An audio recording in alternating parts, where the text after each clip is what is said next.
The Blaze Radio Network. On demand. Glenn Beck. All right, this is going to be an interesting weekend, especially on television and all the commentators. Violent leftists are set to descend on Washington, D.C. and Charlottesville this weekend.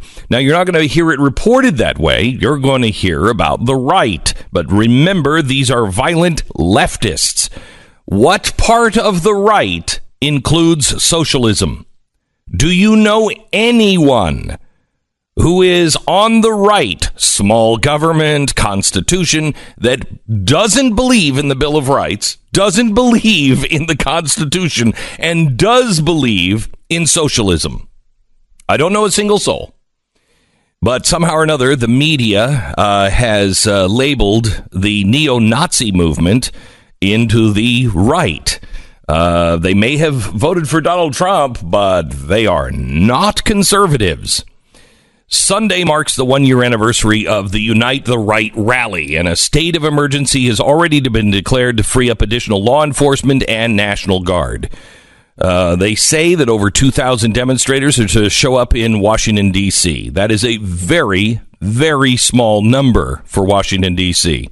Now, no matter how many participants are in these organized possible riots, no matter how anybody tries to sell this, the media is going to cover this, uniting the right. It has nothing to do with the true American right. It may have European right, but not the American right, and especially conservatism.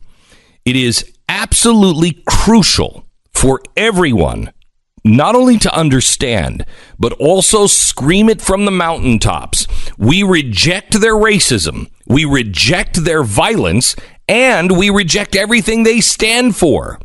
And let me tell you what they stand for. Leftist principles. Instead of calling this rally Unite the Right 2, they should have called it Unite the Left.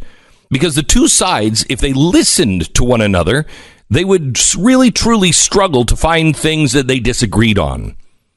Let's take immigration for a second. How does the conversation go? We demand a single-payer health care system. How does that conversation go? Oh, yeah, well, so do we. Yeah, well, we won't rest until we get socialism. Yeah, well, neither will we. Then they both descend into smashing windows and beating people up before realizing, wait a minute, how are we different again? Oh, yeah, that's right. That's right. Your racism is directed to another group of people, but our side's racism is stronger.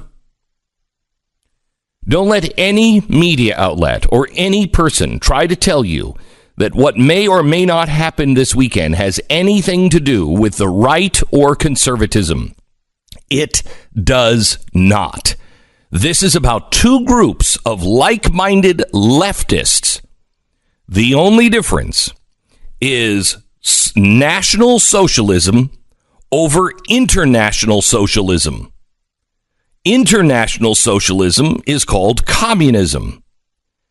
National socialism is called Nazism, fascism. But that's the only difference. One is local, one is global. These like-minded leftists just can't come to understand which direction they want to direct their racism and bigotry to. But that is the only difference between the two groups. That's it. Make sure you really, truly understand that so you can clear it up peacefully, kindly, soft-spoken this weekend.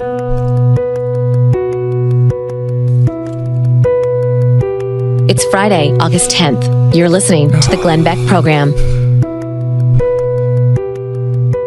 I'm so glad you're hitting that on the alt-right, and real conservatives can do nothing better than sit here and make the case over and over again that these people are not conservative, at least not how we've understood it in the past.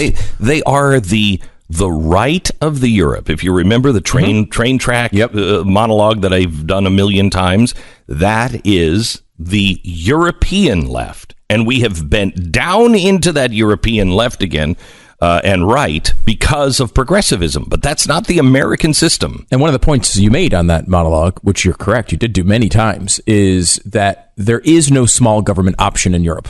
It's never been a thing. No. They've always just fought about which way the giant government will pull the people. Correct. And you're right. It's this difference between international socialism and national socialism. But listen to some of this stuff. This is from the leaders of the alt-right movement. I believe in some form of universal basic income. This is Mike Cernovich. I'm pro single-payer healthcare. Is that right-wing or left-wing anymore? I've got an opinion on that. I do too. Yeah, I don't think it's right wing. Spencer trying to build an American right where race and identity are more central and laissez-faire economics are ignored or actively avoided. Citizens of modern states will accept no other kind of healthcare but socialized or mostly socialized. This being the case, however, regrettably, the most efficient option is to make the socialization as rational as possible. Or this from one of the alt-right journals, one of the leading alt-right journals. This one I find can be completely amazing. Are they pro-life or pro-choice? This quote-unquote right-wing group. Are they pro-life or are they pro-choice? They are pro-choice. You know this, but I don't think the media knows it. Or at least they do. I mean, the media does know it. They don't cover it, that's for sure. This is from their own writings. I understand the pro-life temptation. We on the alt-right have an appreciation of tribalism and identity. We realize that people are not just autonomous individuals. Again, is this a collectivist or an individualist? It's a collectivist. Life gains its meaning through connections to other members of our families, tribes, and nations. Being pro-life flies in the face of both of these principles. A study in Europe found that over 90% of mothers who were told that their babies were going to have Down syndrome did not continue the pregnancy. And he's arguing for that side of the equation. In 2011, it was estimated there are now 30% fewer people with the disorder in the United States due to prenatal diagnosis. In the future, as such technologies improve, what the left calls reproductive freedom will continue to be the justification for private sector eugenics. Again, they're saying this as a positive. The alt-right is saying this as a positive. Eugenics. Is that a right or a left issue? Eugenics.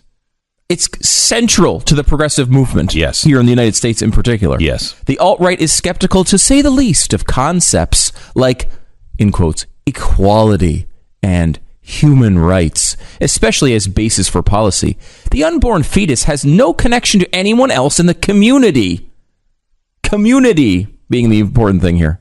If it is not even wanted by its own mother, criminalizing abortion means that the state must step in and say that the individual has rights as an individual, despite its lack of connection to any larger social group.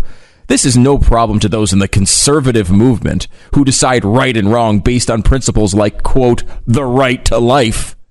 Again, this is one of the leading alt-right journals. This is the thing that everyone in the media is going to tell you is a conservative movement.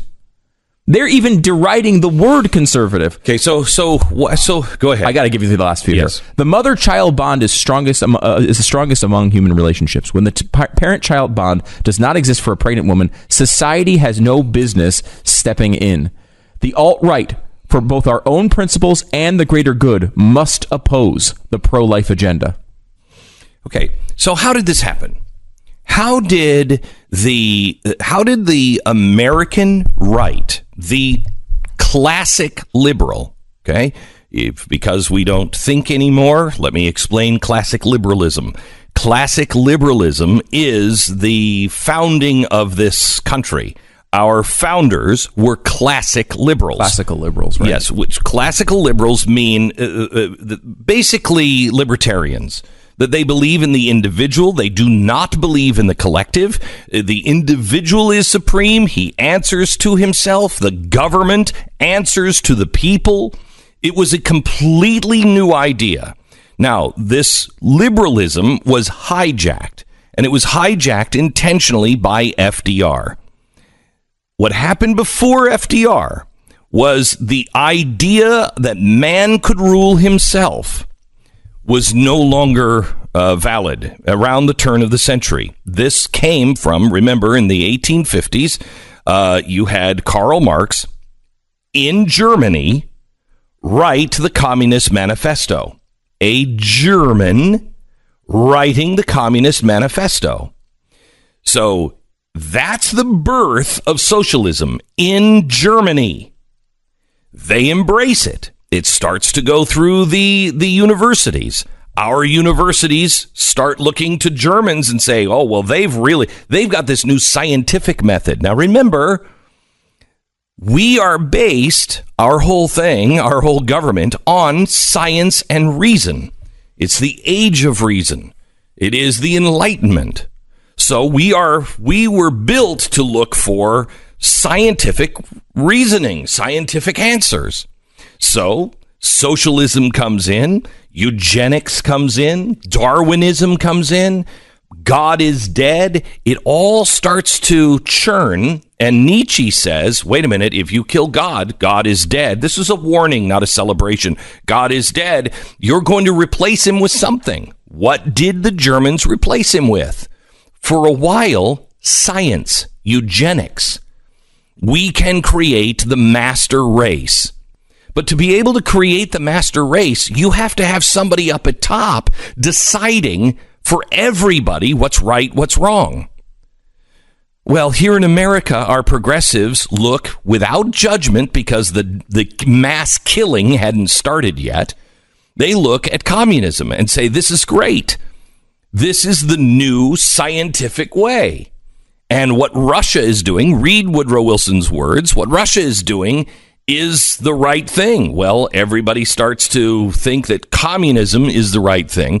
However, one guy, Mussolini, decides, no, communism is wrong. Communism is wrong because he fought in World War I. And he's like, nobody fought for the workers of the world. I wasn't fighting for the rights of French or German or English or anything. I was fighting for Italy.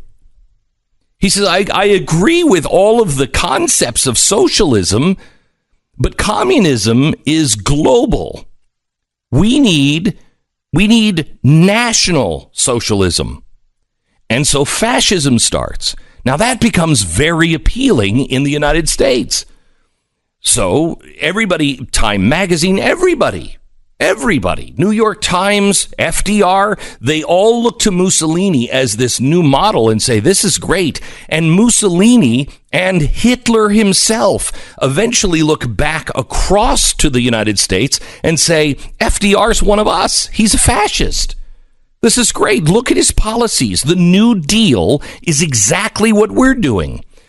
Hitler's problem with the New Deal, you know what it was? That it would fail. That it would fail and discredit National Socialism. So everybody loved it until the purges began, until we fought the war and you saw firsthand what fascism did. So they had to get rid of it. But remember, we are talking about progressives that do not believe in the Constitution or the Declaration of Independence, at least the early fascists or the early progressives. They're trying to make us more like Europe.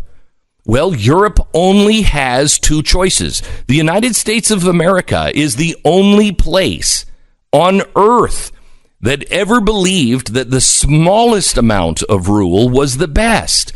Let man rule himself.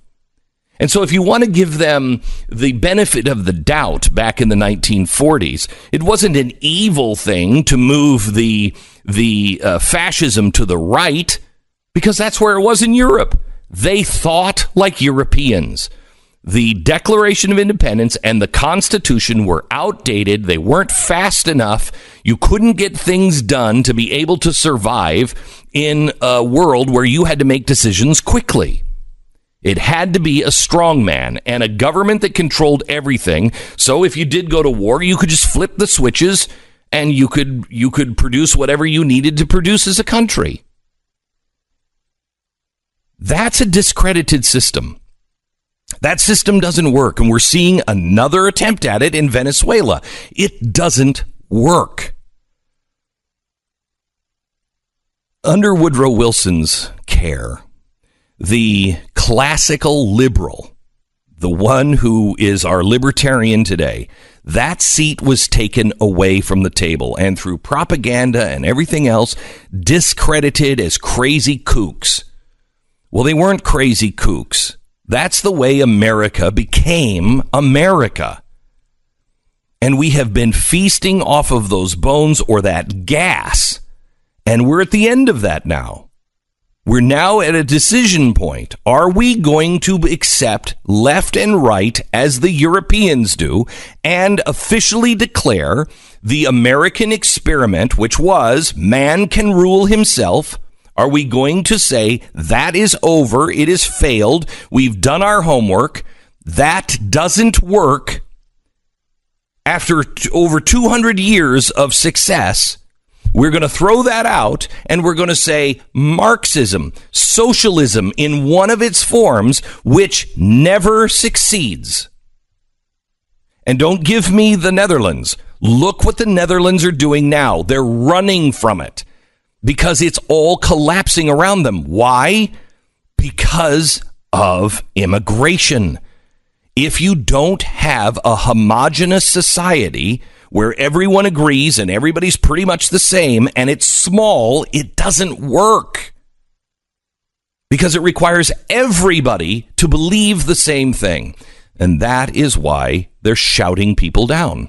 That is why Kanye West is, I believe, one of the bravest people out there and saying the most American thing.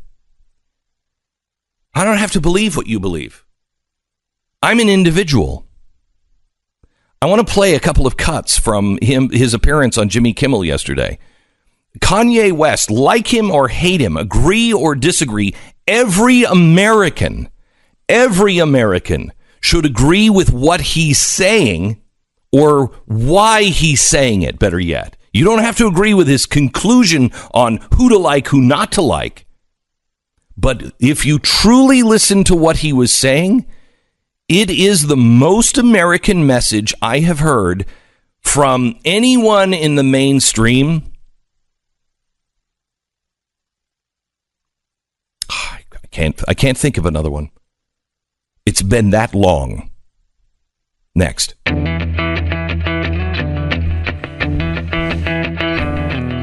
All right, I want to talk to you a little bit about a company that we founded called realestateagentsitrust.com. You gotta go to a website or something? You gotta go to a website to find a real estate agent? Yeah. Here's how I do it. Okay. I look at benches. And what photo looks the best on the bench? Oh, you mean by the bus stop? Yeah. If you can find a bus stop bench with the best looking picture, that's how you know it's the best agent. Or you could actually, go to a place that has vetted all of the agents and look at their track record, look at their history, look how long they've been in business. Look at the picture on the bus stop? No, we don't look at the picture on the bus stop. Yeah. I mean, if you're skipping that, how thorough are you? Yeah, we just ask them, so what's your plan on selling houses? How do you do it exactly? How long have you been in the business? How do you know this area? Are you the friend of a friend of a friend's former roommate? No, we don't ask that question either. Oh. No. If you want to sell your home fast and for the most amount of money, all you have to do is go to realestateagentsitrust.com. If you don't want to sell your home fast and you don't want to sell your home for the most money, the friend of a friend's former roommate on a bus stop. Exactly. Otherwise, go to realestateagentsitrust.com now. realestateagentsitrust.com. So the Kanye West interview, I thought last night with Jimmy Kimmel is, I think we should hold this guy up. You don't have to agree with him on his conclusions, but to listen and watch his actions, remarkable. It's interesting, too. I have not seen it yet, and I'm interested to see how Jimmy Kimmel handles it, too, because he has not well real distaste. And it's not even just, it's like a contempt for the right. Yeah. There's a theory, and I was listening to this the other day, that it's not, we don't have a hate problem in the United States where sides hate each other. It's that we have contempt for each other. Mm-hmm. We don't even see the person we disagree with as human. Mm-hmm. And one of the points about this is that they say that this is how a lot of marriages break up. It's not that you're fighting and you have a real passion against each other. It's like you get to the point of like you don't even see them as human. They're suffering. Your spouse is suffering. It's just shut up. Deal with it on your own. Get out of my face. That sort of like contemptuous action, which lessens the hatred because you just don't think about them. They're not important enough. Yeah. to listen to and to say, why? Jimmy is asking those questions. It was a very honest conversation. I believe on Kanye's side, not on Kimmel's side. Next. This is the Glenn Beck Program. If you have time today, I want you to watch the whole Jimmy Kimmel clip with Kanye West. No matter what side of the aisle you're on, I think there's a lot to learn from it. I'm going to play a couple of the highlights. Last night, Kanye comes on, and he starts to talk a little bit about love and fear. Listen to this. People got really mad when you were, some people were very happy when you said you liked President Trump. Do you think he is a good president? You're going to ask me, can I answer the first question you're going to ask? Answer whatever you want. Well, it's funny, in this world that we live in, there's two main motivating forces, and I tweet about it all the time. It's love or fear. And you can't explain love.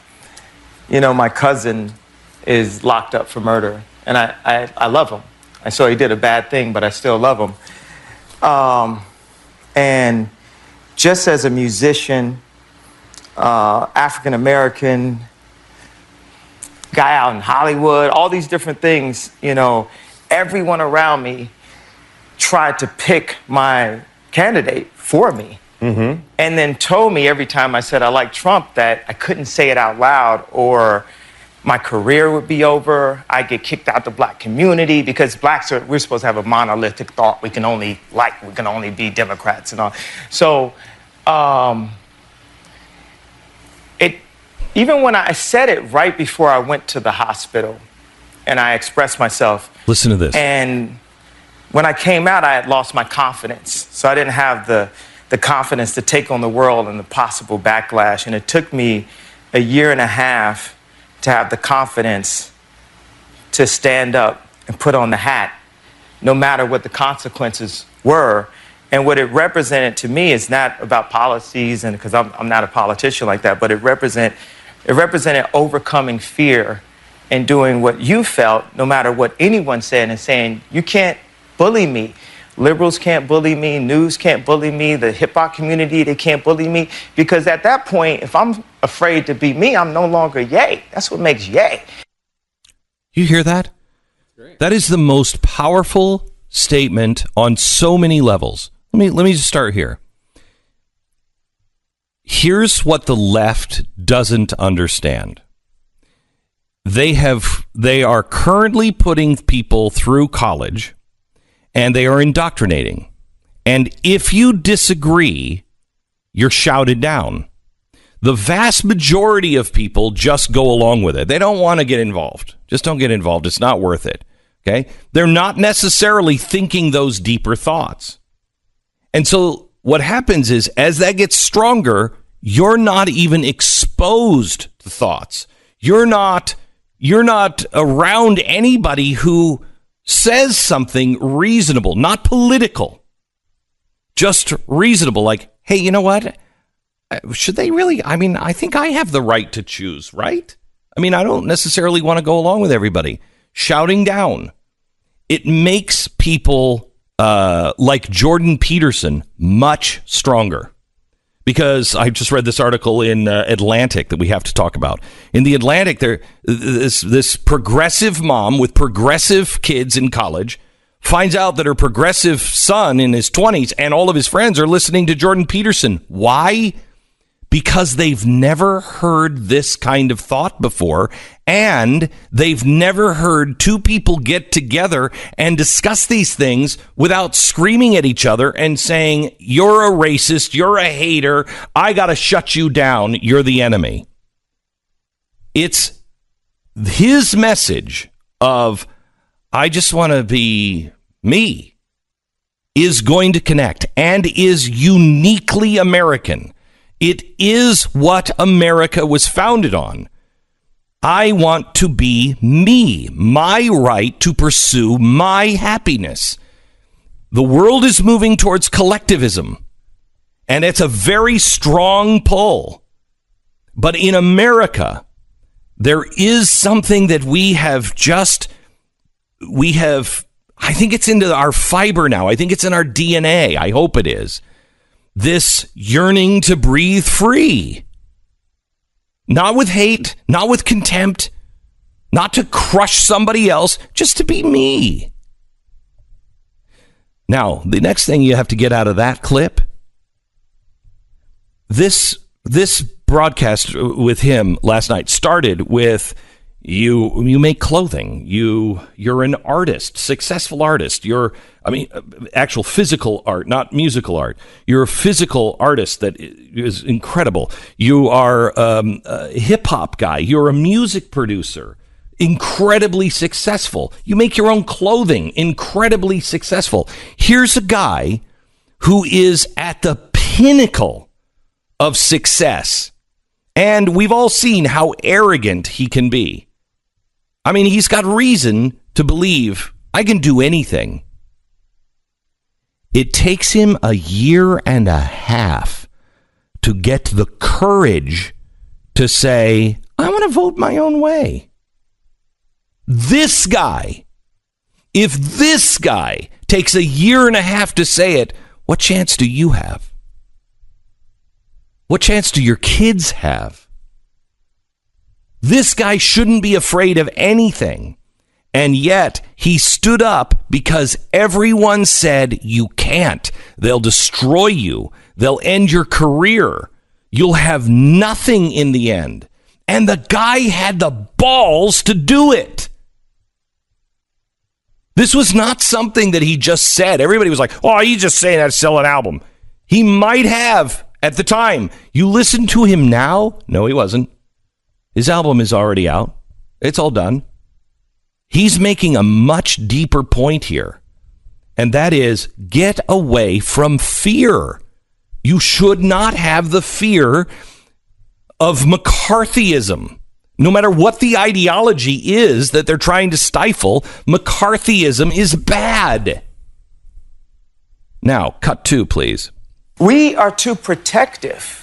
We always don't want someone to get hurt. Can you imagine me talking to my publicist before I said I'm going on TV again? One of the things I think it got missed on TMZ is the main thing that I was stressing is the idea of trying love. We're always, pushing out so much hate, and love can cure so much. Just to think, am I moving in love? It's just out of love, not out of pride. Pride is a word that people often say in a positive connotation, but it's actually one of the 7 deadly sins. And it takes too much ownership, but you can replace pride with love. And when I see people just even go at the president, it's like, why not try love? For one person to stand up against all odds and just hug somebody the way that Alice Johnson hugged her family when she got out of jail. That one by one, we can defuse this nuclear bomb of hate that we're in as a society by thinking of everyone as our family. He went on to talk about how we're programmed. We're all programmed from the beginning. Get off the coffee table. Don't jump on the couch. He said, a kid, he's got a cape tied around his neck and he's standing on the coffee table and he's Superman. He's Superman. And he said, get off the coffee table. He said, by the time we're, in our 20s or 30s, we know very clearly that's a couch. Don't jump on it. That's a coffee table. Don't stand on it. He said, but we've forgotten the reason of the Superman, why we stood on it in the first place. We were being us. And Kimmel responds, well, that's because we want safety. I mean, we got to keep the kids safe. But the bigger point here was, by the time it's my father's point. My father used to say 2 most powerful words in any language, I am. That kid's saying, I am Superman. Okay? And by the time you keep training these kids, don't do this, don't do this, don't do this, don't do this, and not encourage them to be free thinking, you've just molded them into whatever it is they want to be, or you want them to be, or what society wants them to be, not what they want to be. If you don't answer the question, I am brave, I am strong, I am capable, the entire world is set up to fill in that blank. I am what? If you don't say it to yourself, if you don't know it yourself, and you don't strive for that blank, I am strong, the rest of the world will fill it in for you and tell you you're incomplete. You're not good enough. You're stupid. You're black, and thus you should think this way. You're white, and thus you should act this way. That's his point. It was profound last night. Yeah, and he has real evidence to back it up. I mean, he and his wife did this approach with the president, right? They decided to love him instead of just trashing him. And what happened? You know, the most important thing to them as an issue, which was, she had fought pretty hard for this, for Alice Johnson, who he mentioned there, to be let out of prison for an old conviction. And it actually happened, right? Like they got real movement there. And it was because, that was a policy initiative you can agree with or disagree with outside of treating someone nicely, but they actually did that and got movement on it. So what is the definition of insanity, Stu?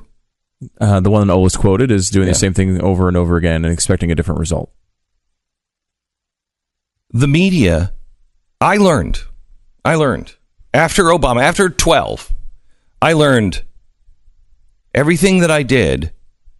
It galvanized half of the country that was likely to galvanize around this message in the first place.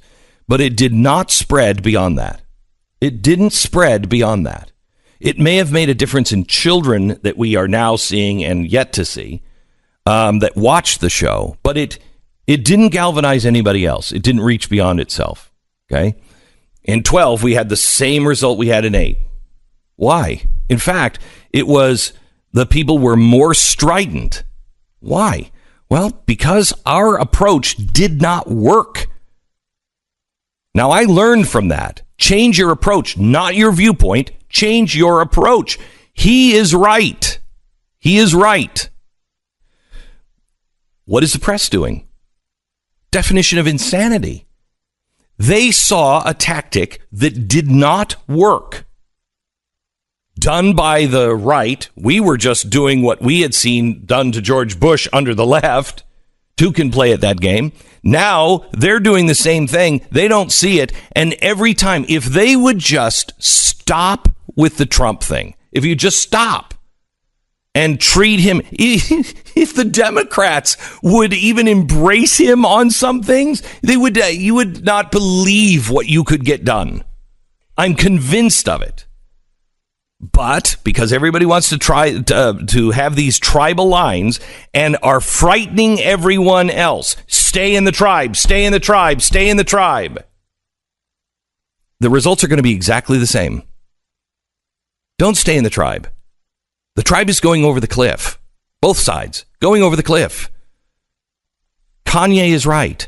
Be an individual.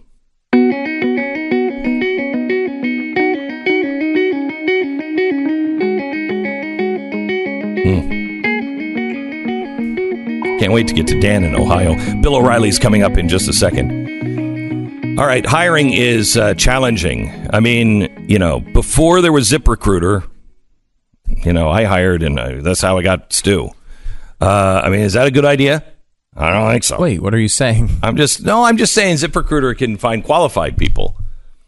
Well, I will admit I was not qualified for the job when you hired me. So. ZipRecruiter sends your job to over 100 of the web's leading job boards, but then they take it a step further. With their powerful matching technology, they scan thousands of resumes to find the people with the right experience and then invite them to apply for your job. As applicants come in, That's the big difference, too, right? Like, it's not just posting and hoping people do it. They actually actively go after people they believe would fit. And then when those applications come in, they actually highlight them so you don't miss it because you're busy. ZipRecruiter, try it today for free. ZipRecruiter.com/Beck. Again, try it for free. Find the right person. I'm going to end up with a stew. ZipRecruiter.com/Beck. Hey. We go to Dan in Ohio. Hello, Dan. Hey, good morning, Glenn. How you doing? I'm good. Hey, Glenn, I'm all fired up, really. After this recent election we experienced here in Ohio, Yeah. it kind of hit me. That election really typified where we are in this country and how divided we are, because it was about a 50-50. Yeah. And it got me to think, and I know it sounds a little radical, but I think we're at a point that there's one of three things going to happen. Mm-hmm. We're going to have a revival. Yes. We're going to have a civil war. Yes. Well, really what I think we need to start thinking about is dividing us up into two nations. We do not want to go back under the rule of the left. They don't want to come under our rule. And so we take it to the states. And the states vote. They become a blue or a red state. Won't happen without a civil war. That won't happen without a civil war. I mean, your neighbors believe that the state should be, blue. You believe that it should be red. And they believe it just as much, and it's their home too. That doesn't happen without a civil war. What has to happen is to come back on principles, and those principles, when you actually talk to people with reason, I'm not talking about the political people. I'm talking about you talk to your neighbors, blue or red, and you just discuss the principles of the Bill of Rights. We agree on those things still. The vast majority does. The only thing that will bring us back together is a rational, non-political understanding of the Bill of Rights. That's how we got along in the first place. And it's what will bring us back together today. Otherwise, I don't think there are three options, Dan. I think we either come back into our unum, back into our Bill of Rights understanding and agreement, and let everything else go, or we have a civil war. And we're already in a cold civil war now. Glenn Beck. Please rise. I pledge allegiance to the Wolf Pack. This is what an elementary school in Atlanta announced that students and faculty would be doing. They're no longer going to recite the Pledge of Allegiance every morning. Instead, they would be reciting something called the Wolf Pack chant. Now, Laura Zelsky, she's the principal of the elementary school, said in a news release, over the past couple of years, it's become increasingly obvious that more and more of our community were choosing not to stand and or recite the pledge. Okay. There are many emotions around this, and we want everyone in the school family to start their day in a positive manner. Well, it doesn't not have to be positive if you don't want to stand. I mean, you don't want to stand, you don't want to say the pledge, you don't have to. I mean, you are receiving federal money. I don't know. So the real plot twist here is if Colin Kaepernick would take the role as the principal, I think, he's out of a job. Maybe we can get him a job at this school. They're saying the Pledge of Allegiance, and they're saying it now is not causing positive energy. Well, that is a problem.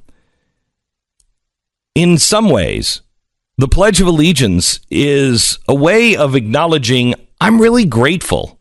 I understand how lucky I am to have been born at this time in this country that is full of flaws and currently struggling. But we're free to talk about it. We're free to debate it. Or are we, teachers? This is a country unlike anything else in the history of all mankind. Or is it, teachers? See, I would like the teachers to be teaching that, not just the flaws, but also, we're pretty lucky. The world's never been like this. So the only thing left is, what is the Wolf Pack chant? Students will continue to lead the meeting by asking our community to stand and participate in the Wolf Pack chant together. They'll also be given the opportunity to say the pledge some other point during the school day in their classroom. But the pledge will focus on students' civic responsibility to their student and school family, their community, their country, and to our global society. Well, if you're teaching civics, doesn't that include maybe the Pledge of Allegiance, your civic responsibility to understand the country that you're in? I mean, I would understand if people were saying, I don't want to pledge to a flag. I pledge allegiance to the flag and to the United States of America and to the republic for which it stands. Okay, you're not pledging your loyalty to a flag. You're pledging your loyalty to the republic for which that flag stands for. Well, what is the republic? I don't know. We're not teaching it, are we? The republic is built around the Bill of Rights. Now, here's the amazing thing. There's an update. This school decided to do this, obviously, on their own because of the backlash. They have now backed off and said, okay, we're not going to do we're not going to do that. We're still going to start with the Pledge of Allegiance. But in the true progressive form, as I did my research on that, I'm looking, where does the Wolfpack chant? Where's the Wolfpack chant? Story after story after story. Where's the Wolfpack chant? They're going to replace it with a wolf. Well, what is the Wolfpack chant? True progressives. They hadn't written it yet. Destroy what you have, and then we'll think about what we're going to replace it with.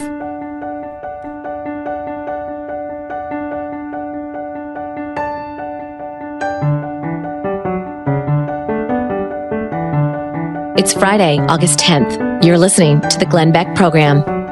Holy cow.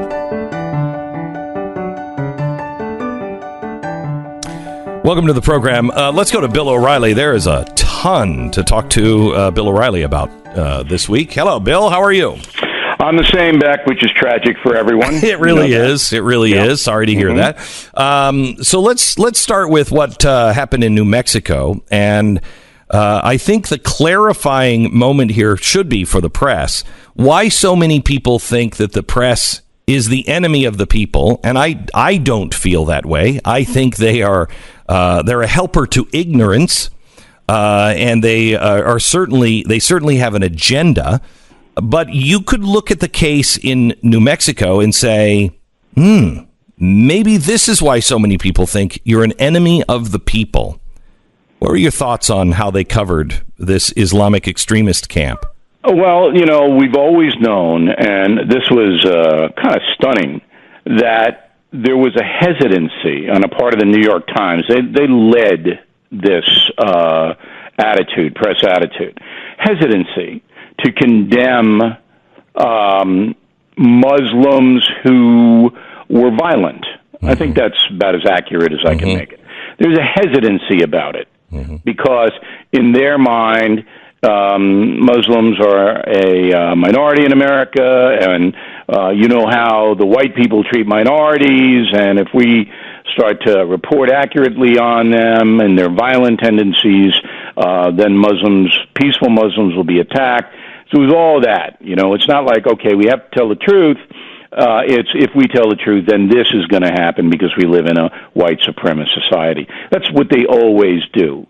So that's the origin of, let's hesitate. And this New Mexico story is part of that. Oh, it's just one place. They're crazy people. We can't make a bigger point on it, so we're going to ignore it. And that's the story. But you can see how people who understand we are not a nation that is rounding up Muslims. We have been unbelievably tolerant. Yes. Right. Even after 9/11, there wasn't any outbreak of violence against Muslims.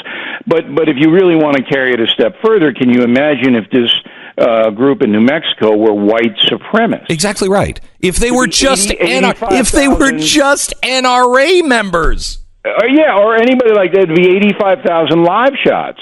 Spike Lee would be down there filming a movie. Look at these people. So you knows that this double standard exists. So you saw the coverage of the Bundy Ranch, and you remember there were helicopters. It was everywhere. It was huge. However, because after the police finally stepped in Portland and sent everybody home, we find out that Antifa had taken and really kidnapped federal agents. They had kept them against their will, blocked them in their own building, the ICE building, and wouldn't release them. ICE calls for the police. The police say, the mayor said, we can't help you. Federal agents had to come in. Where were the satellite trucks? Where were the helicopters on that, Bill? Well, it's even worse than that. You had individuals, one of whom owned a food truck. Yes. Calling the local Portland police. I worked in Portland. I don't know whether you know that or not. I anchored the news on KATU. Beautiful town. And when I was there in the 80s, it was liberal, but it wasn't insane liberal. Mm-hmm. Now it's insane liberal. So there were individuals who felt that they were in danger, American citizens, and they called the police, and the police simply were ordered by the mayor, who's also the police commissioner. How insane is that? Yeah. All right. They were ordered not to help the non-involved citizens. Non-involved citizens that felt threatened. Right. People who were just around that compound selling hot dogs. So what you have is a violation of the mayor's oath, because he swore an oath to uphold the Constitution, and part of the Constitution is that law enforcement protects people in danger. That's why we have law enforcement. That's why they got those powers. That's why they carry a gun. That's why they're allowed to arrest you. So you're right. I mean, I didn't see CNN down there. I think they mentioned it, but not nearly. No, it wasn't. You see the Bundy Ranch? You see the Bundy Ranch? But on BillO'Reilly.com, my solution to the problem, as always, is very clear and very vivid. I said that they should send Paul Manafort to Portland, Oregon. Okay? So Manafort, just maybe on a weekend furlough from his solitary confinement, could just go to the Rose City, then everybody would be there and report on it. When it comes to, let me go back to the Taos story. When it comes to this story, you have Linda Sarsour just at the last ISNA conference praising as a mentor, as a guy who plays a big role in her life, is calling her and encouraging her and teaching her about Islam. This guy that she says is the father of this guy who was holding these children and teaching them how to kill. Does this play any role in the media not covering that Linda Sarsour, who was the founder and one of the lead organizers of the women's movement? I don't think so. I don't even think the media is smart enough to put that together. But remember, Linda Sarsour is Louis Farrakhan's big friend. I know. So, Bill, How can you say they're not smart enough to put that together? I'm a disc jockey. I'm an old disc jockey, man. I'm smart enough to put that together. Okay, but in order to put that together, you have to have a frame of reference, all right? Explain that to Stu. All right, you've got to actually know what happened in the past and who the players were. You're telling me Don Lemon is going to put that together, Beck? Is that what you're telling me here? No, I think that Don Lemon and others are not curious, are not intellectually honest or curious. They don't even know because who Linda Sarsour is, what her connections to Farrakhan and this crazy Muslim guy are. They don't know. And why don't they know? Because they don't care. They're not seeking the truth. We've talked about this before. They don't care. It's not important to them. And so that's why you don't have any of this coverage. Even in New Mexico, which is turned very liberal, the state has turned very left. The local coverage, because we were looking at some of it to get information, was scant. Okay, they didn't really want to cover the story. because it wasn't about oppression of minorities, that's a big theme in New Mexico. It really was. So, it was, the oppression of children who were minorities. They were Muslims. I don't know. I mean, they were oppressed by Muslims. Yeah. But you know what I'm talking about. Yeah, I do. It was minorities oppressing other minorities, just like in Chicago. Yes. Why doesn't that cover that story, that unbelievable story, one of the biggest stories in America in the decade, get wall-to-wall coverage? Because it's black-on-black crime. And, the origin of black-on-black crime is white supremacy. You know that, Beck. And so they're not going to really bring that to the forefront. And it's such a corrupt system. I'm so glad you're highlighting these stories, because if you put it all together and you're a fair-minded person, you just got to go, we don't have a media in America anymore. No, we don't. It does not exist. Yeah, we don't. All right. I want to come back, and I want to talk to you about the media in America a little bit more. But the strong arm of now Silicon Valley, they've come from, hey, we're just providing, we're a tech company just providing platform. We're a bathroom wall. You can write whatever you want on it. To now, no. We have great influence, and we decide who should be heard and who should not be heard. I want to hear your take on Alex Jones when we come back. First, let me tell you about our sponsor. We're so thrilled to have Filter By on as a sponsor of this half hour. They make this possible. They're a company that was started here in a small town in America. They were closing a factory, and the guy whose I think his grandfather ran that factory, and it was his factory. They were closing it down. There wasn't a use for American-made products anymore, and he thought, we're not going to do that. I'm not letting my grandfather's factory and all of those workers and that town lose all those jobs. So he went and he left his job, I think he was on Wall Street, and started studying what would be a good business that we could make things in this factory here in America. Well, filters. Filter By. He created Filter By to keep those American jobs here and to make the best filters and to be able to short circuit the old system. When you have HVAC that is running, especially in this heat, you need to change those filters out. Otherwise, it clogs the airflow. And they have the auto delivery, which is the only thing that ever would make me change my filters. Because when they show up, I'm like, oh, crap, there's a box there. It's time to put those things in. I am so glad you said that. Because they'll be there till the end of time if it's up to me. I'll sell my house before I'll change my I might sell my house because I don't want to change the filters. Yes, because I don't know where. I don't know what size, I don't know. They'll help you figure all that out. Plus, if you use the auto delivery, they knock 5% off the order just to help you make it easier. Order your air filters now for your HVAC at filterby.com. Business or home, filterby.com. Back with Bill O'Reilly. Bill, where do you stand on the digital ghettoization of voices, the digital erasing of voices, even those voices that are despicable, like Alex Jones? It's I'm not, as you know, I'm a Luddite. I don't go into the world of high tech very often. That surprises me. I have people who do that. Yes. It is frightening to me. All right, okay.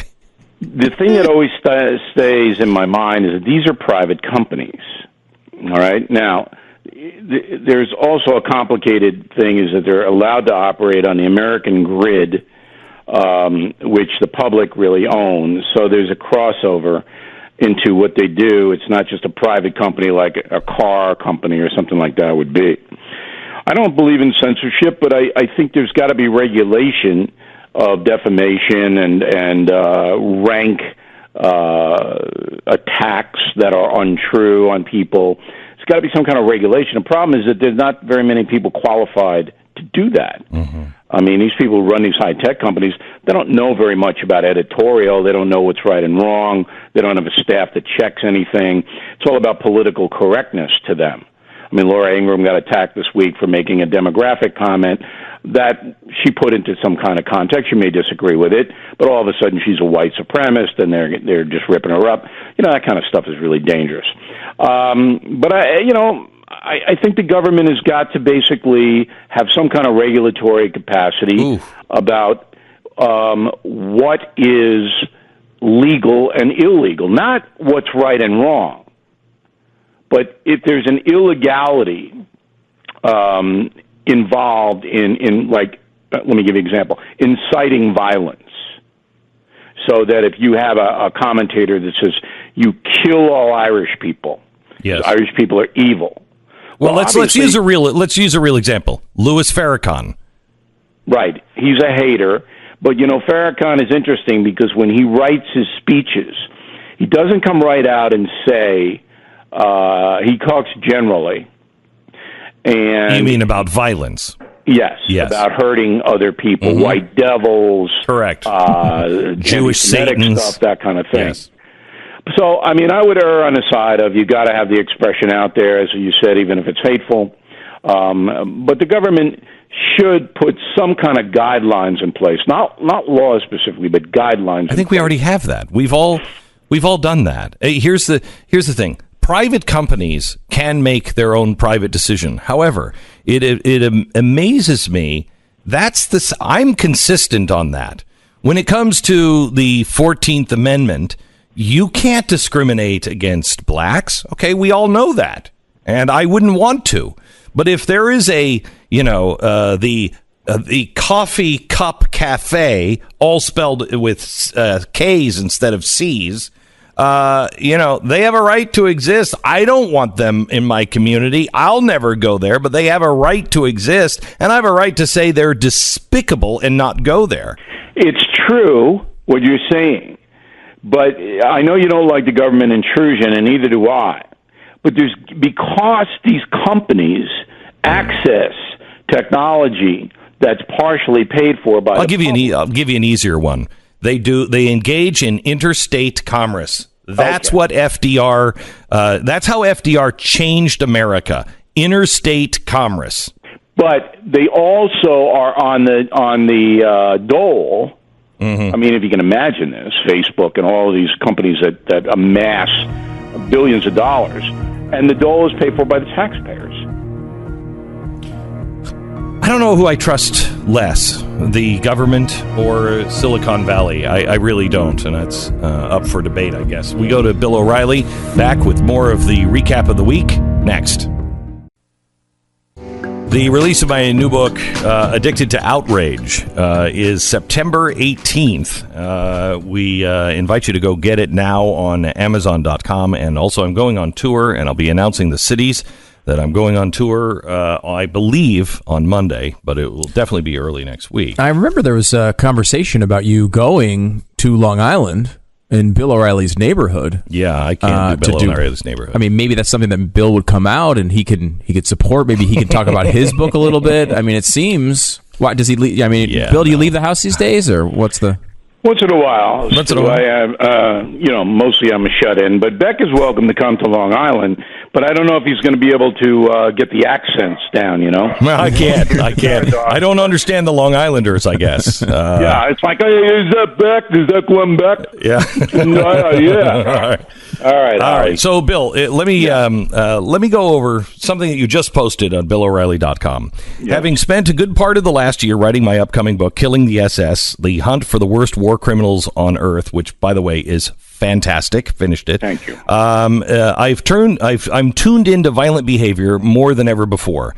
Many of the German killers who slaughtered children, women, and defenseless men were ordinary people before Hitler started World War II. They held jobs as merchants, farmers, and local politicians. They had families. They believed in God. Yet they murdered millions of citizens on orders from deranged Nazi leaders. They volunteered to serve in death head units. They relished working in concentration camps where they could brutalize at will because it kept them off the front lines. Those Germans who were not part of the SS certainly knew about the brutality against the Jews and other civilians. Incredibly, most of them accepted it. Human beings have a tendency to rationalize their bad behavior and to look away from evil, even if they think about it in the first place. Certainly, we have seen that throughout history, but now we're experiencing open evil here in America. Bill, are you talking about the Nazi rally in Washington this weekend that the press is anticipating? No, that's not the focal point of the column. The focal point of the column is the murder in Chicago.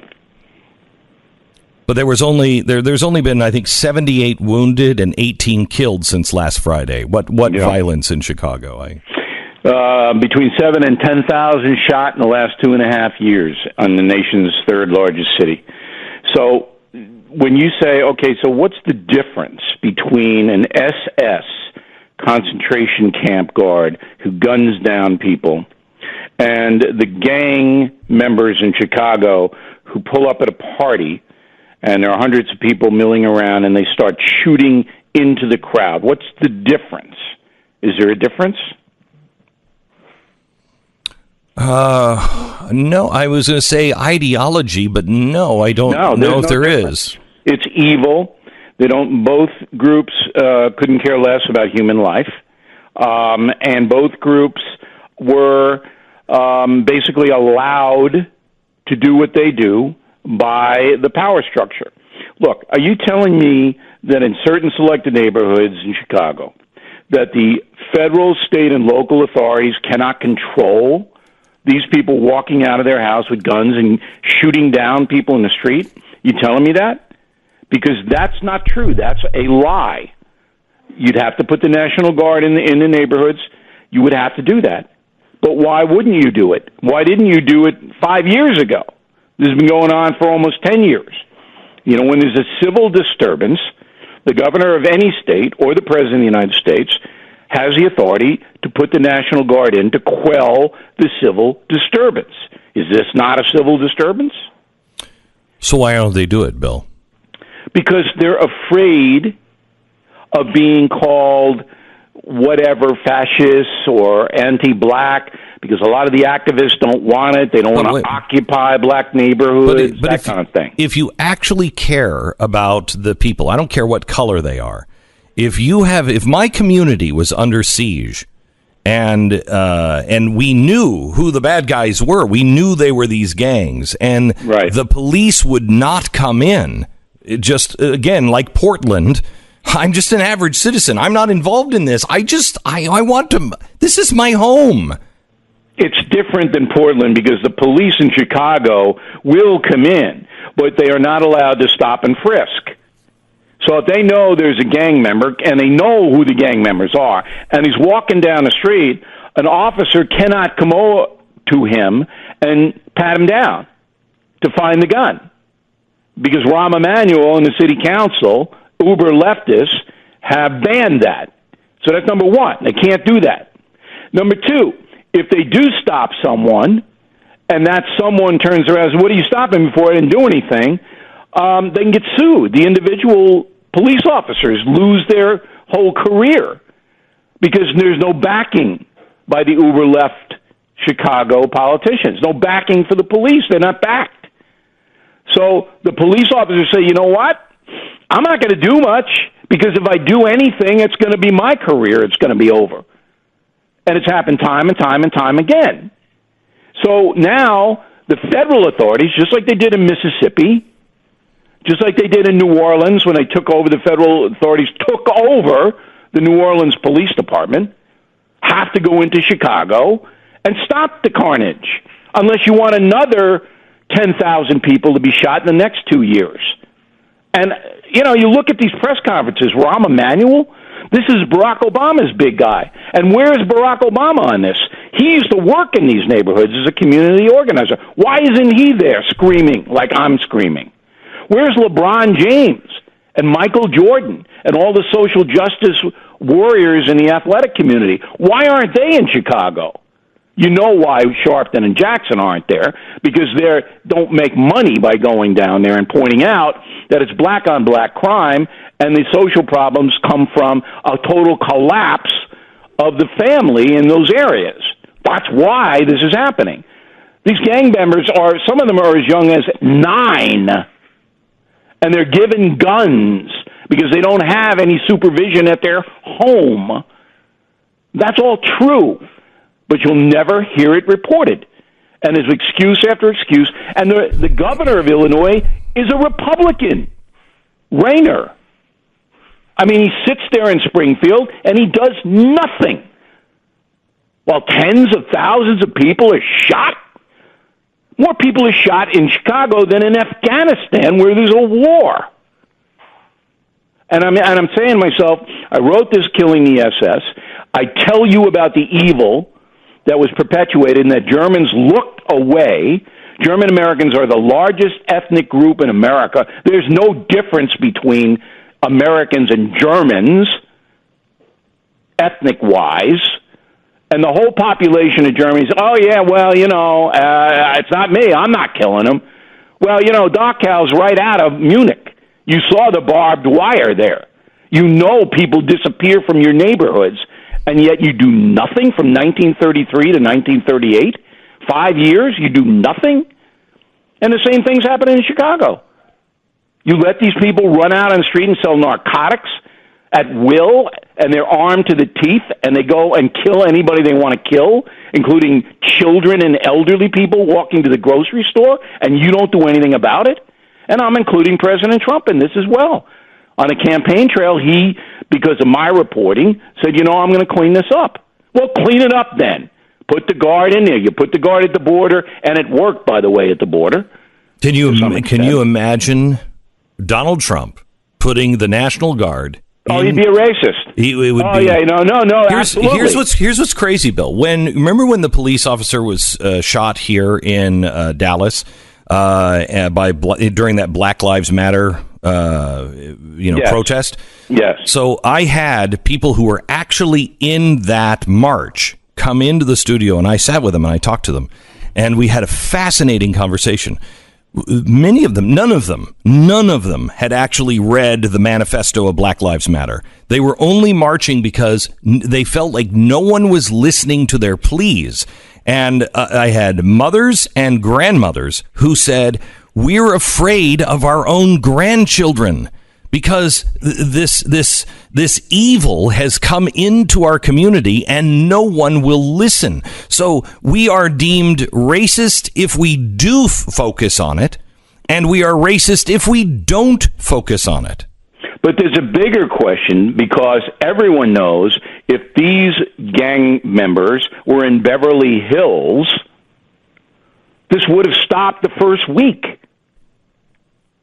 So if it's not going to happen in a white community, and there isn't one white community in the country where it does happen, not one, then why are you allowing it to happen, Rahm Emanuel, in a black neighborhood? Can you explain that to me? No. There's silence. Because poor black people in America are not deemed important enough to take action to protect them. That's racism. Bill O'Reilly, I'm going to take you way out of your comfort zone. Did you watch Jimmy Kimmel and Kanye West last night? No, I did not. Are you kidding me? No, honestly. No. Why would I watch Jimmy Kimmel and Kanye West? Listen to me. You should watch this. You should watch this. I know what happened. I get reports, but I can't reports and actually put my eyes on them. You should. Kanye West is one of the bravest people in America today. Here's this guy who has wild success and said, it took me a year and a half to work up the courage to say what I said about Donald Trump. A year and a half. He said, because everyone said they would destroy my career, they would destroy everything I have, and I'd be wiped out if I took a stand. But I felt I had to, because I'm not going to just go along with the crowd. That's amazing. Let me ask you two questions, since you saw it and I did not. Yes. Did Kimmel give him a hard time? Oh, yes, of course he did. But they're friends, and so it was It was a friend barbs. So it was friendly jabs. Yes. Did West explain why he supports Donald Trump? Kind of. Yeah, he didn't get into real policies. He kind of did, yeah. Was there an overarch you can tell me? Why does Kanye West like Donald Trump?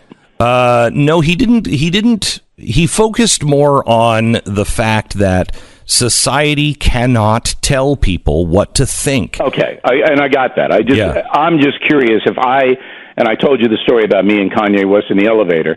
No, I don't remember that. One time I was in Madison Square Garden, and I'm leaving the game, and the elevator door opens, and there's Kanye West in short pants, and with two guys who are 7'8". Yeah, and it was very and about 800 pounds each, I'm guessing. Right. Yeah, very tough to get in the elevator. Right, because I had my two guys who were 7'8". Yeah, and so we were all jammed in, and he knew who I was, but he wasn't going to give me the courtesy of a hello or anything like that. And I said to him, "I like your pants, Kanye." See, that's so he wasn't nice to you after that. No. Very few people are nice to me. Like you and Stu were nice to me. But that's it, pretty much across the board. All right, Bill O'Reilly from BillO'Reilly.com. Do you have a date on your book yet, Bill? October 12th, I believe. We're going to move it back. And let's talk about that next week because Woodward's book is coming out. I know. And that'll be an interesting discussion. Yes, it will. Thank you very much, Bill O'Reilly. All right, guys. Have a good weekend. You bet. Bye-bye. You know, it wasn't worrisome to go against Bill O'Reilly. That Woodward book will come out, and it's going to receive, it already is, press attention like crazy. Won't allow anybody else to have any point of view. The media is just going to be focused on that point of view. Get Donald Trump. Oh, yeah. And that's their only focus every day. Yeah. It's all they talk about. Amazing. Gosh, they're just obsessed with this person. All right. Middle of the night, you're tossing and turning, you're not sleeping, you're drenched, you're covered in sweat. Now, you could run the AC or the fan all night and try to keep it cool, or you could get rid of your heat-trapping mattress and sleep cool and comfortable on a Casper mattress. The Casper mattress, they use premium foams that relieve the pressure and help align your body so you fall asleep feeling comfortable and you wake up refreshed. Now, this foam is not like a regular foam mattress. This foam has been redesigned and reinvented by Casper. It's guaranteed to keep you cool all summer long. It ships free in a little box that you're not going to believe there's a mattress in it, and you open it up, you sleep on it for 100 nights. If you don't love it, send it back. It's risk-free. 100 nights in your home. They refund every penny, and you don't have to put it in a box. They come and pick it up for you. Sleep cool and comfortable every night. Get a Casper mattress. Try yours now for 100 nights. $50 off the purchase of select mattresses by using the promo code Beck at Casper.com. That's Casper.com, promo code Beck. Casper.com. Terms and conditions do apply.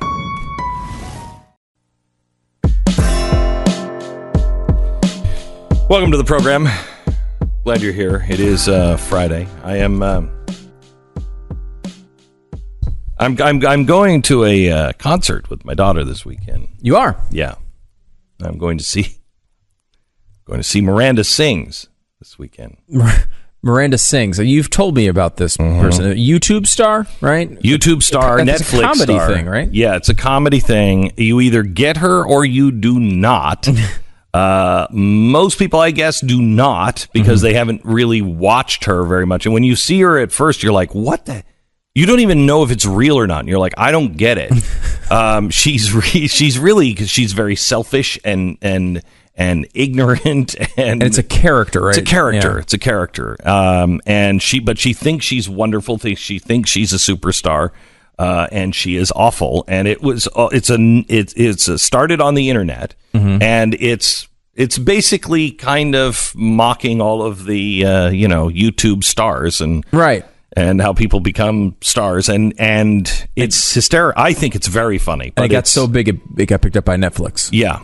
But I think I'm going to be in a sea of screaming girls, but. So happy. My daughter said, my wife said, I'll take you to Miranda Sings. And she said, no, Mom, this is a dad and daughter thing. Oh, that's really sweet. Glenn Beck. Hey, friends, have you ever wanted to incite people towards anarchy and chaos?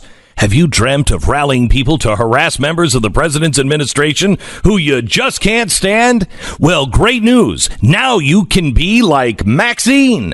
Maxine Waters, that is, the 14-term congressperson from California. For just $30 plus $59.99 shipping and handling, you can be the proud owner of your very own #BeLikeMaxine tote bag. It's perfect for carrying around your phone charger, gluten-free snacks, and BPA-free bottle of sparkling mineral water, while long, hot days spent harassing and shaming administration officials drag on. But wait, there's more. If you act now, you can get a second tote bag for exactly the same price. Plus, to be determined shipping and handling. And this bag features a creepy graphic novel-like illustration of your favorite California congressperson, Maxine. Plus, if you order both tote bags, for just $20 more, you can get your very own #BeLikeMaxine t-shirt. It's stylish for the mathematically challenged Democratic Socialist on the go, and perfect for the virtue signaling at school,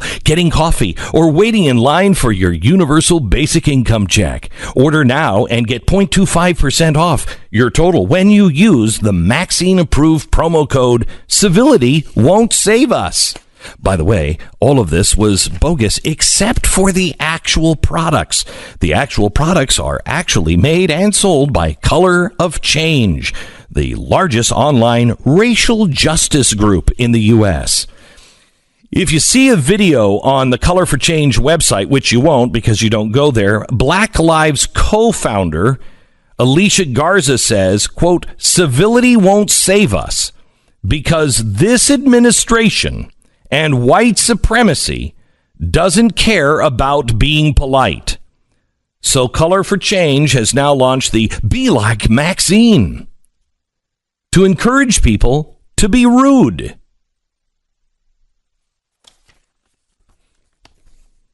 I don't think we need to encourage any more people to be rude in America. Maybe that's just me.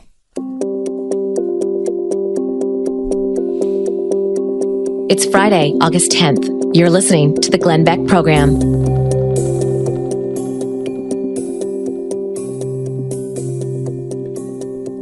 I want to talk to Ezra Klein. In fact, I want to talk to you a bit. I want to start to try to have civil conversations with people I disagree with, and I don't want to win. I'm not looking to win. I'm looking to understand.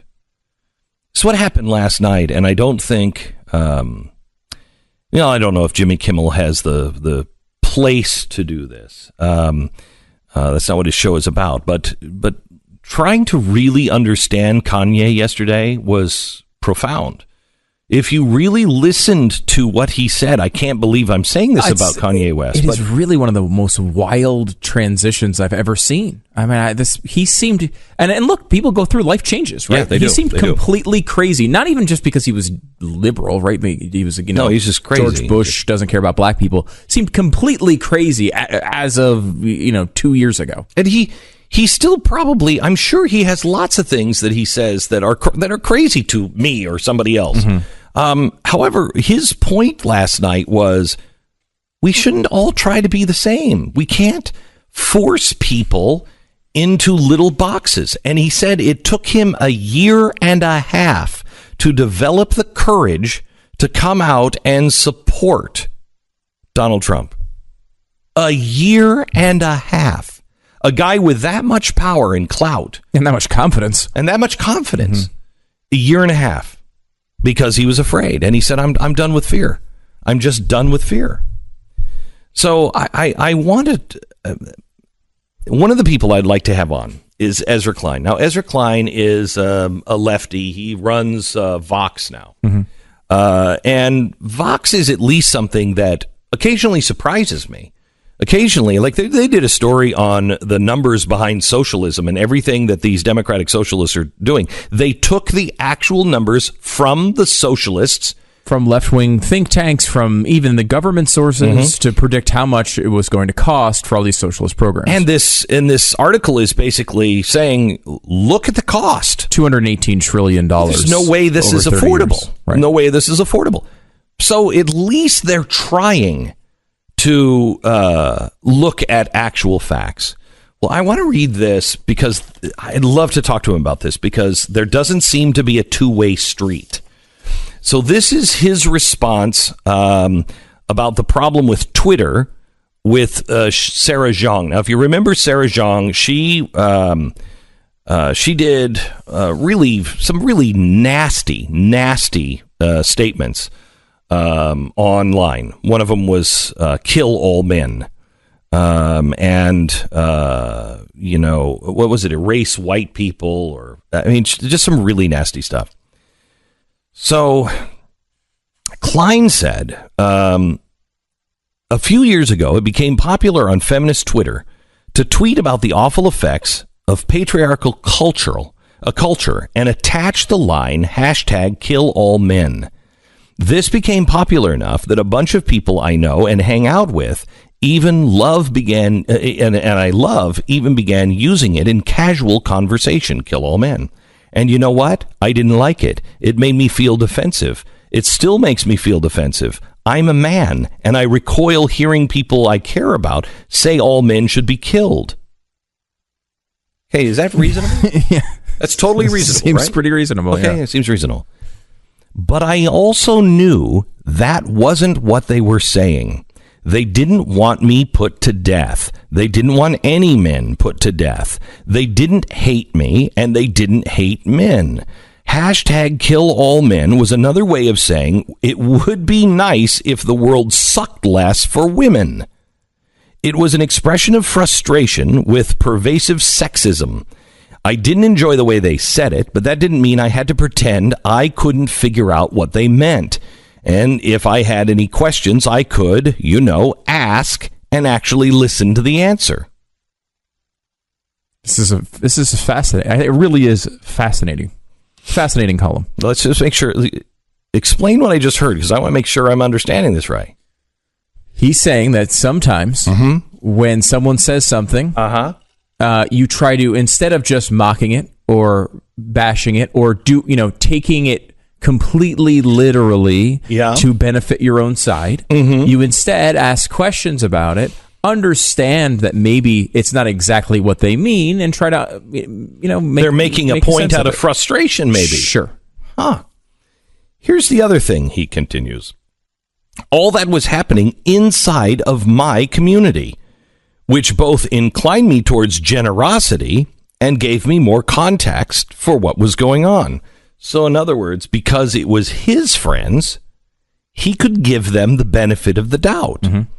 If I had been on the outside, perhaps my ultimate reaction would have been different. Perhaps I would have let my initial offense drive my interpretation.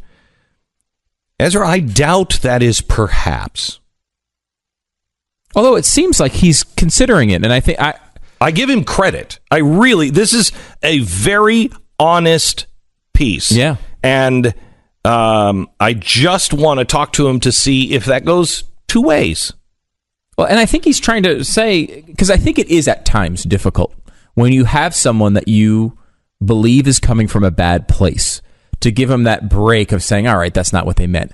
I will say this, and I am not, there's very little that I would be outwardly proud of, in my life, period. But in this show is one thing I am very proud of, is from the very beginning of the show, going back since we started doing it together in 1998. Okay, it's been 20 years this year we've been doing the show together. Wow. For the entire time, we have always, and I'm not saying we never have fallen down on this. I remember in 2002 you said this. Yeah. But I've always tried to look at things that, for example, a comedian says that are come off as hateful, and look at them and say, wait a minute, look at this in perspective, understand what they're saying. The first time we really took heat for that was Bill Maher in 2001. Yeah, I remember that, because Bill Maher came out as part of Politically Incorrect and made a statement about the 9/11 attacks right afterwards. Right. I mean, it was and I didn't ground agree is still with it. Smoking at the time he says this. I didn't agree with it. I didn't like it, but I said, first of all, what part of Politically Incorrect don't you understand? And he has a right to say those things. Let's not chase him off of ABC, which is what happened. Right. And this happens all the time in relationships. If you, because I've dated back in the day when I was dating, I had girlfriends who we got into a point in our relationship in which our intent was to take things in the worst way possible. Right? Someone would say something, and instead of saying, okay, well, I know they're a good person, and therefore I'm going to take what they're saying in the most generous way possible, you go the opposite. When you get to that point where when you're getting close to a breakup, everything they say you take in the worst way possible and assume bad intent. That's, I think, is the biggest key to any relationship. Yep. Do you assume good intent or bad intent? Because if you assume good intent, when you say it, you can always say, all right, I see what they're trying to get at there, even though that kind of is an annoying way of saying it. But we don't do that to each other. We never do that. Never do that. Anymore. It seems like that's But we do to our own side. We do it to our own side all the time. So he continues, the same dynamic seems to be at play in the way white people is used in Zhang's jokes. On social justice Twitter, the term means something closer to the dominant power structure and culture than it does to actual white people. To read #CancelWhitePeople and think Jean is calling for genocide, as New York Magazine's Andrew Sullivan apparently does, is absurd. And to sit around wondering how the social justice left would respond if you completely change the context, intent, and meaning of the tweets by subbing in the names of different groups, well, read this article on that. But after reading take after take after take on the latest round of our ongoing Twitter wars, I'm struck by how inexplicable both sides seem to each other. To much of the right, it's obvious that her tweets represented anti-white racism in its purest form. To much of the left, it's obvious that they were jokes that anyone with an iota of self-awareness could parse, and the affront taken as a pure bad faith. Zhang's statements seemed to me to offer much more persuasive middle road. These were satirical tweets framed in a way that could reasonably offend people who didn't understand the context for what they were reading. So the real villain here, as so often is Twitter. It's not. Yeah, I don't know if I agree with that conclusion. No, it's not. The real villain here is we will not give each other the benefit of the doubt.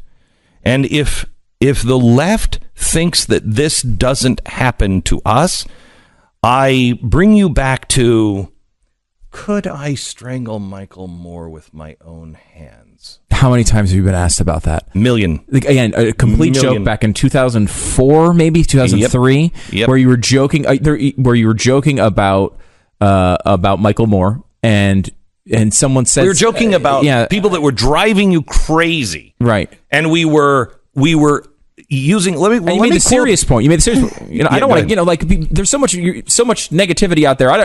It's not like you want to kill someone. Well, I don't know. It was like that sort of like fake let me say this. It was satire framed in a way that could reasonably offend people who didn't understand the context in which they were reading. Right.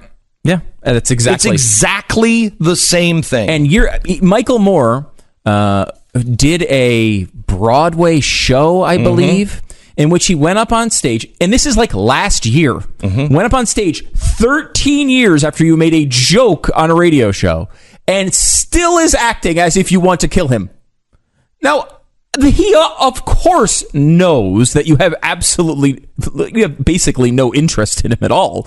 But I mean, of course, you don't want to actually commit violence against somebody else. And you couldn't. In the same way, we all know that Sarah Zhang does not want to commit genocide against all white people. It's very clear that neither one of those are real. The question is, are either of those appropriate? Okay, well, in the setting, at the time, in a comedic sense, where everyone who's involved in that and understands what's being talked about, it's absolutely appropriate. I don't believe there are limits on comedy myself. I don't believe there's limits on speech. I'm a free speech absolutist. Same way at James Gunn. Yes. All of that. Yes. So, yes, it is appropriate, but that's not how it's used. So my question here with Ezra Klein is, I believe you can make that jump, and you can say, look, I know these people, okay? But the problem is, a lot of these people, these social justice warriors, have created this atmosphere. It's not the right that comes out and is the word police. The word police is not from the right. The word police is from the left. The word police are the people who have always said, you can't say that. That's racist. You can't say that. You can't say that. You're a homophobe. You're a racist. I can even hear the dog whistle. We don't even have to say the words. Right. They'll say, I saw an example with this recently. People are now saying that it's Chicago. Us talking about the violence in Chicago, conservatives, is an example of us. It's our new way of blaming black people for being bad. Because we say, hey, we think there's a real violence problem in Chicago that we need to cure, is the new conservative dog whistle to say that black people can't be trusted to take care of themselves or something. Ridiculous. Here's the thing. They're throwing out the Western culture. These people who are postmodernists want to throw out everything, want to throw out reason, right and wrong, absolute truth, any of it, throw it out. But then it leaves you in a state of chaos. And that's what's happening. Because there is no reason, because there are no rules, because we don't give each other the benefit of the doubt. You can't just give one side the benefit of the doubt and condemn the other. You cannot do that. But because that's what's happening in our society, that's what's causing the tension, the animosity, and the lack of trust. So if Ezra Klein is serious about this, which I think he is, then let's have that conversation and make sure that benefit of the doubt goes to both sides. Right. Otherwise, it won't work. It doesn't matter. And you're only preaching to your group. Because the way Klein talks about this is the right way to handle these situations. It is. It just needs to be applied to both sides. Okay, let me tell you about Palm Beach Letter and what they do. In July 2017, Bitcoin was down 40%. Bitcoin and cryptocurrency, Tika Tawari, he's an expert in that. He wrote last summer that it was going to, announcement was about to happen, and it would bring enormous amounts of money into Bitcoin. At the time, it was trading at $1,850 a coin. He said Bitcoin would hit at least $10,000 by the end of the year. Everybody said he was nuts. It hit $20,000 by the end of the year. And he said this while we were in the middle of a horrific bear market. Now, here's the deal. He just announced, again, just like last year, another big event is happening. He said it would take Bitcoin 10 times or more. It would go 10x, which would mean that Bitcoin would be $40,000 or higher by Christmas. I don't know if that's true. But I tell you, people who are taking his education course are investing in cryptocurrency.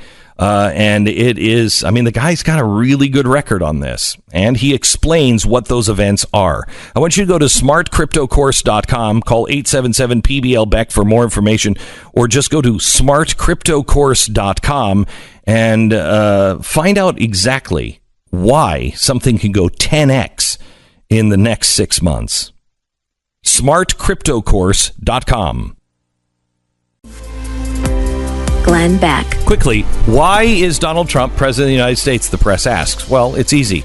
Because once you give people the benefit of the doubt and they never give it to you, and they continue to destroy and you are destroyed by it, you finally say two can play at that game. Here's an example today. Yeah, Steve Cohen, a Tennessee Democrat, told a group of pastors last month, now caught on hidden audio. Pastors. Yeah. That he's basically saying, like, why do they want Marsha Blackburn to be governor? Well, it's because Trump can come in and tell her to jump off a bridge, and she'll jump off a bridge. By the way, I hope he comes in and tells her to jump off a bridge. And there's like laughing and kind of booing. Bottom line being, like, he's saying, like, I hope she jumps off a bridge. Now, we can get our daily hit from our addiction to outrage. We can easily get it from this. We can all sit here and pretend that Steve Cohen really wants Marsha Blackburn dead. We can all sit there and right. assume the absolute worst. Now, we feel this way. We want to do that because we have heard them say those things about us for so long. Mm-hmm. You want to righteously stand up and say, really? Now really? I got you. Now I got you. In your own trap. Right. It's really hard to beat. but that is driven by anger and outrage and not the solution. Glenn Beck, Mercury.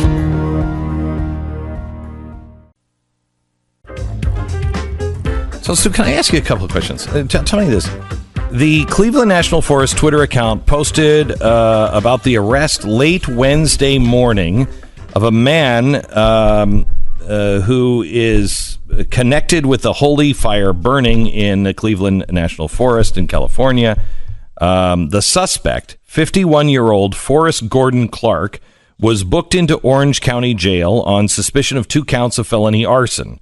1 count of felony threat to terrorize, and 1 on misdemeanor resisting arrest. Now listen to the other one, because there's been 2 people arrested.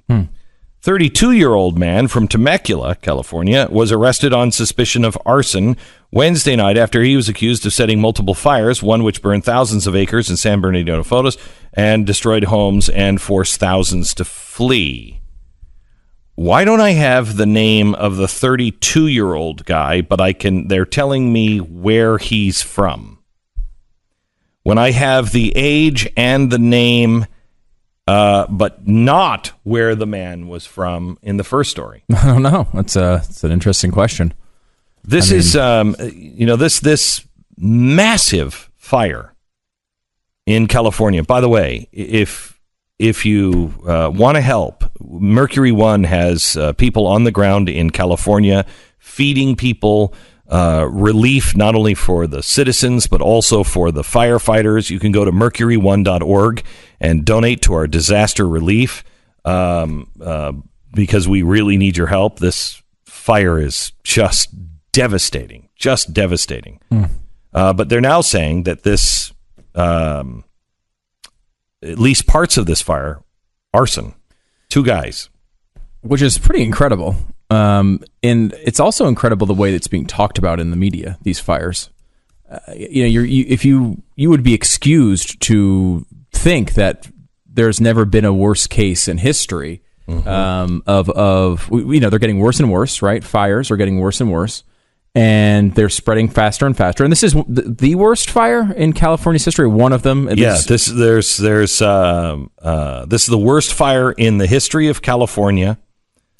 1,000 fire engines, 14,000 firemen online, firemen from overseas, 22 air tankers, 59 bulldozers, 17 airplanes, 12 helicopters, 11 mobile kitchens.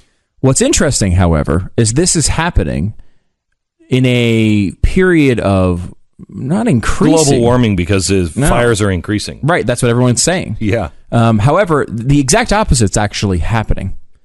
There's less area burnt by wildfires than any time in the past at least 100 years, and by a very wide margin. What's interesting about that is there are a couple factors working against each other. First of all, you have human beings who are getting better and better at fire suppression, right? So that is obviously helping the situation.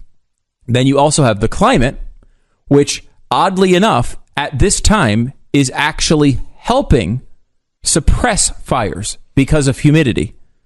So at this point... No, I just read a story, Stu, that because...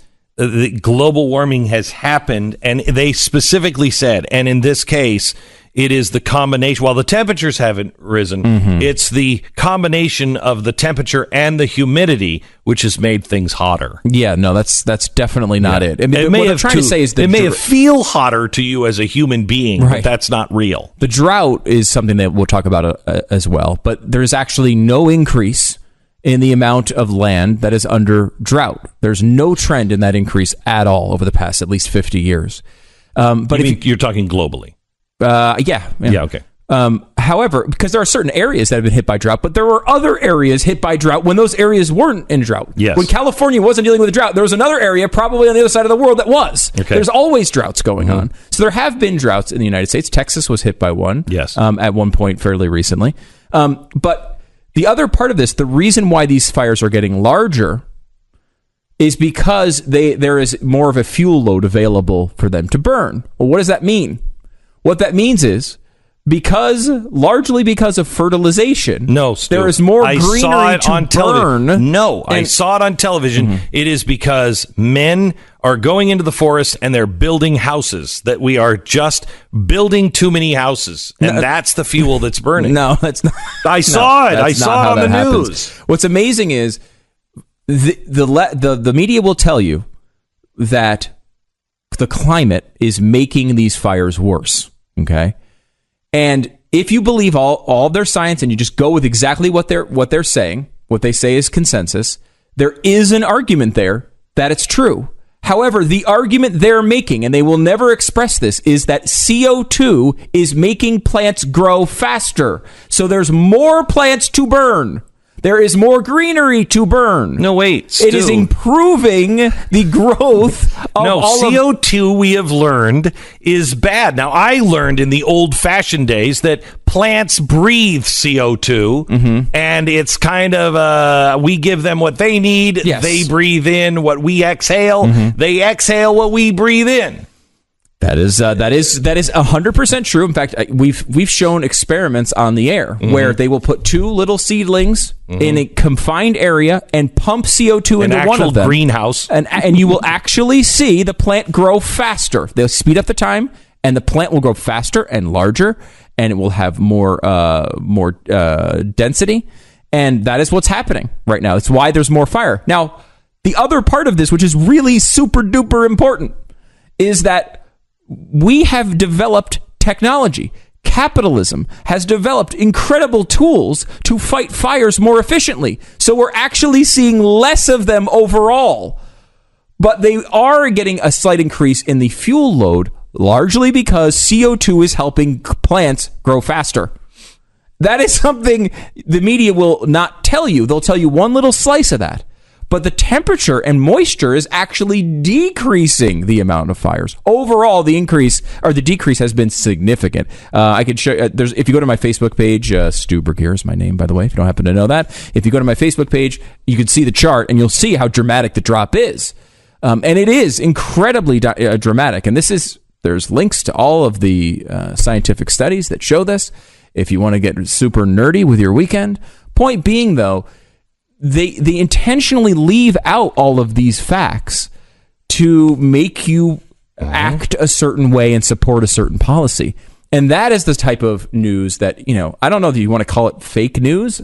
I think it is. I think it's very misleading at the very least, and intentional.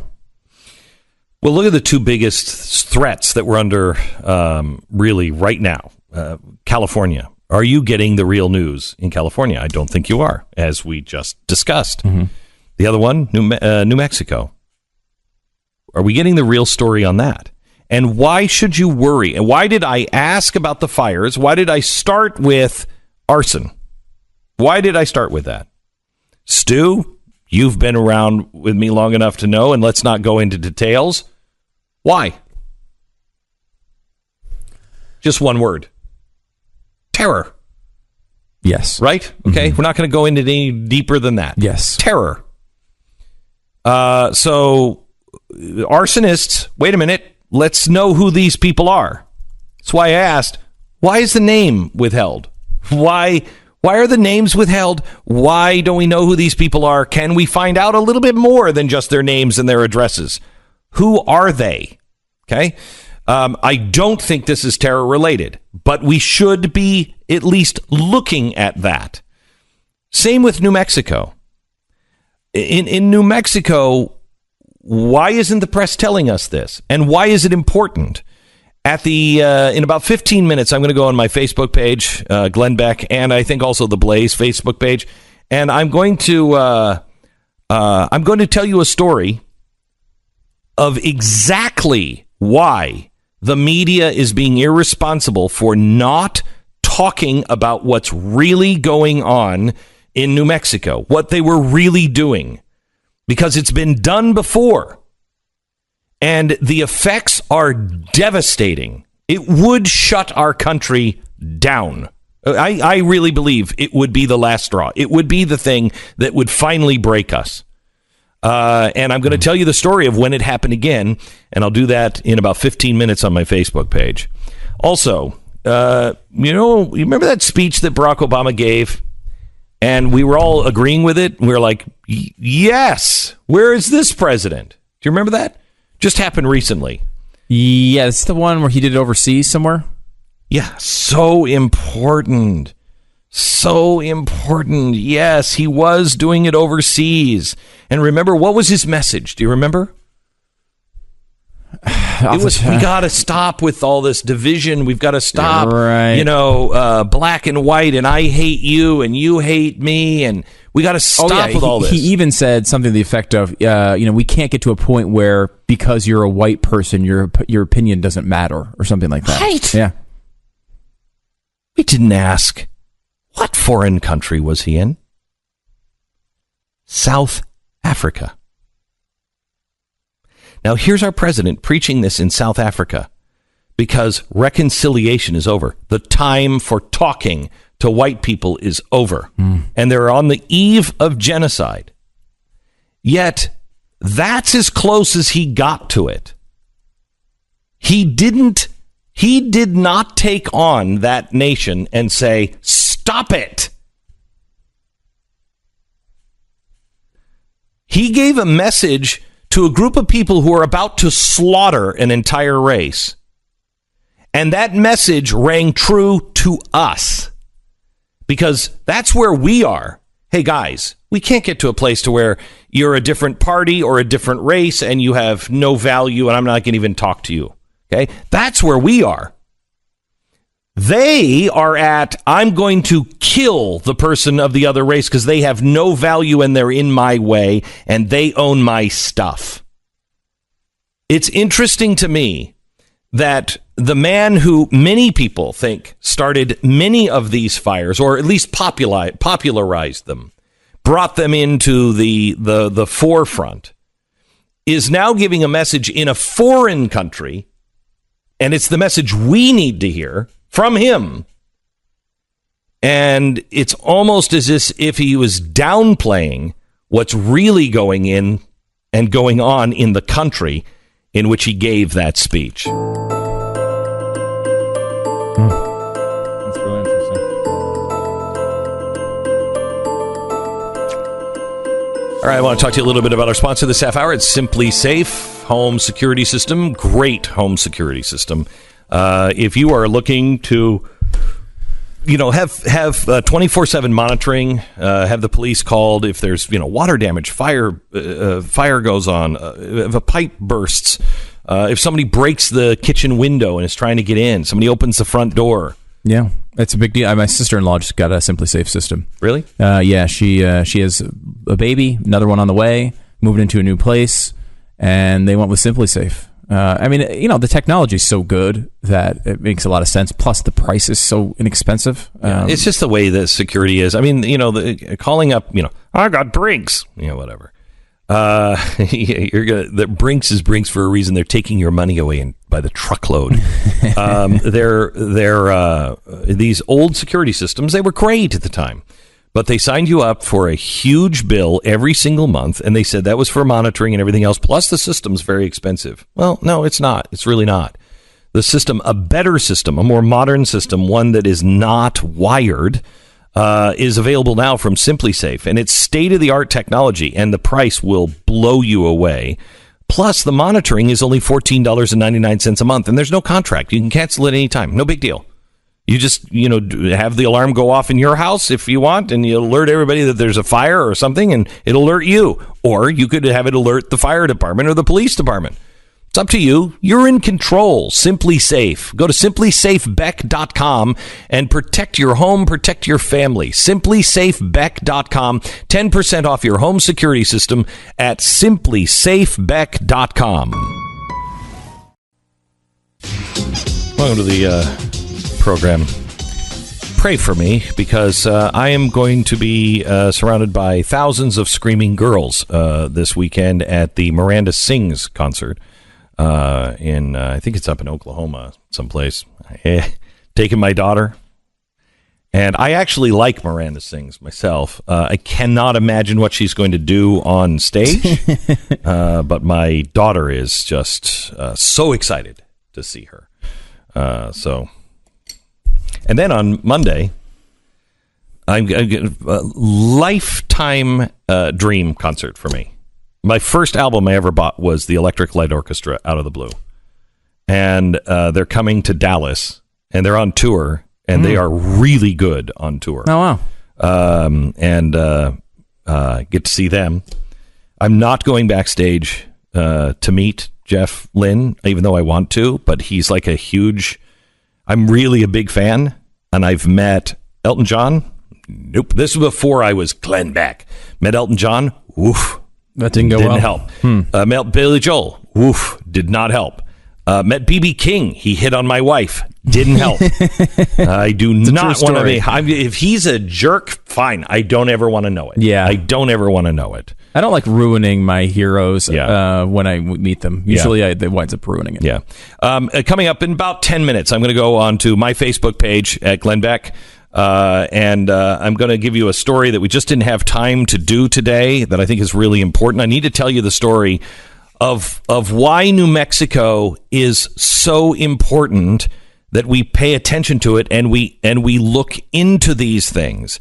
It's a story of how this has happened before. And when it did happen, it changed everything in our country. If this happens, I believe it will. It could be the last straw for the Republic. I really believe we would react in such a way it would be the last straw for the Republic, and our enemies know it. Why is New Mexico important? I'll show you a little bit of history, recent history, that is mind-boggling on my Facebook page at Glenn Beck in about 10 minutes. Glenn Beck. Mercury.